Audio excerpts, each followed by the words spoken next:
ကဲလန်လေးလဲဝတ်ချင်တယ်မိမိဒီဇိုင်းလေးလဲဖြည့်ရမယ်စိုက်လဲနည်းနည်းပွင့်ရမယ်ဆိုရင်တော့ဒီဒီဇိုင်းကလေးကိုယူပါပေါ့နော်သူကလည်းလို့ကျိုးတစ်လုံးလေးကို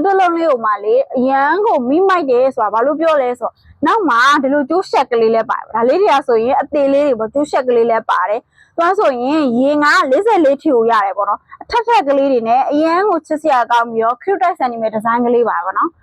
ဘောင်းမီကိုမင်းတစ်ချက်ပြပေးမယ်ကြည့်ဘောင်းမီလေးရဆိုရင်လည်းဒီလိုအိတ်ကက်ကလေးပါတယ်ပပက်လည်းအမျော်လေးနဲ့မလို့ခါရှော့တင်လေးလည်းလုပ်လို့ရတယ်ပေါ့ခါဆိုရင်စက်ပောင်ရိုးလေးဆွဲမယ်ဆိုရင်ခါ36ထီကိုရတယ်ပေါ့နော်တရားဆိုရင်48ထီကိုရပါတယ်ပေါ့နော်ကဲဘလောက်စိုက်ပွင့်လဲဆိုဒါလေးတွေကဆိုရင်နွေရာသီမှာပုတ်ပနဲ့လွတ်လပ်မိမိဒီဇိုင်းကလေးအပြင်သွားရင်လည်းအရန်ကြီး outfit ကရွေးစရာမလိုဘူးဘာလို့လဲဆိုတော့သူကဒီလို one set ကလေးမလို့ရှို့ပြီးတော့ကောက်ဝက်လိုက်ရုံပဲပဲနော်ဒါလေးကဆိုရင်မင်းတို့စီမှာအရောင်အပြင်4ရောင်လာတယ်ပေါ့နော်ဒါလေးကဆိုရင်တဘာဝရောင်လေးအသားရောင်လေးပါပဲပေါ့နော်ဒါလေးကမြင်းချီးစိမ်းရောင်လေးဒါလေးကမြင်းချီးစိမ်းရောင်လေးမြင်းချီးစိမ်းရောင်လေးကလည်းပေါ့နော်ဘလို့အသားရည်မျိုးနဲ့မဆိုလိုက်ဖက်နေမဲ့အရောင်လေးပါပဲနော်ဘိုးဆန်တဲ့အရောင်လေးပါဒါလေးကဆိုလဲပေရောင်လေးမပါဘူးပေါ့နော်ပြီးကြတော့အသားရောင်လေးပေါ့နော်ဒါလေးကဆိုရင်